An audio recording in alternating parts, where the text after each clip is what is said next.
Hi viewers, welcome to yours media. నేను మహేష్.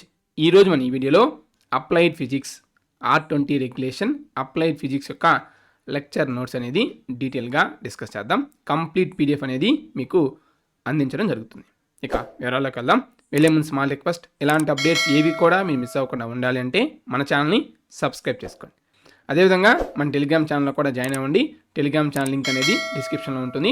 అక్కడ కూడా మీకు కొన్ని మెటీరియల్స్ అనేవి షేర్ చేయడం జరుగుతుంది. ఇక వివరాలకు వెళ్ళగా, అప్లైడ్ ఫిజిక్స్ ఈ యొక్క పీడిఎఫ్లో మీకు కవర్ అయ్యే టాపిక్స్ అదేనండి. యూనిట్స్ అనుకోండి, lasers and fibre optics first unit, అలాగే second unit quantum mechanics, electronic materials, semiconductor physics, dielectric and magnetic properties of materials. So ఈ 5 యూనిట్స్ అనేవి మీకు ఈ యొక్క పీడిఎఫ్లో కవర్ అవుతాయి.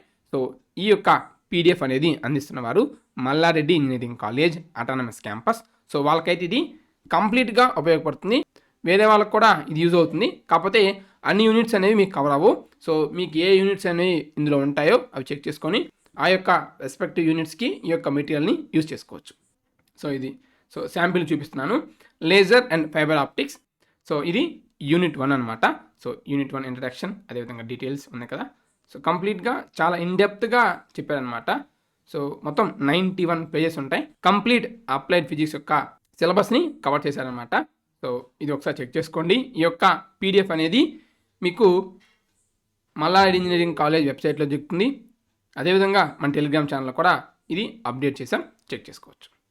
సో మీరు ఈ పీడిఎఫ్ మీకు ఉపయోగపడుతుందా లేదా అనేది ఎలా చెక్ చేసుకోవాలంటే, ఇక్కడ మీకు స్టార్టింగ్లో చెప్పిన యూనిట్స్ అనమాట. ఆ యూనిట్స్ని బట్టి సో ఈ యొక్క సిలబస్ అనేది మీకు మ్యాచ్ అయితే మొత్తం మీకు ఉపయోగపడుతుంది.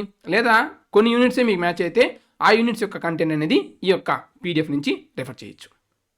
ఎందుకంటే JNTU Kakinada, JNTU Hyderabad, JNTU Anantapur ఇలా వేరియస్ యూనివర్సిటీ ఉంటాయి కాబట్టి యూనివర్సిటీకి కొంత స్లైట్గా డిఫరెన్స్ అనేది ఉంటుందన్నమాట సిలబస్లో. సో మ్యాక్సిమం టాపిక్స్ ఉంటే ఆ టాపిక్స్ అనేవి కవర్ అవుతాయి. సో ఆ టాపిక్స్ ఏమన్నా ఏంటి అనేది చెక్ చేసుకోండి.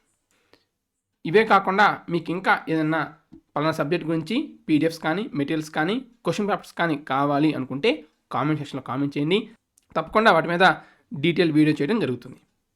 ఎందుకంటే యువర్స్ మీడియా, మన ఛానల్ పేరు కూడా అదేనండి, యువర్స్ మీడియా. అంటే మీరు అడిగినది, కోరినది, మెచ్చినది అందించడం మా బాధ్యత. Thanks for watching.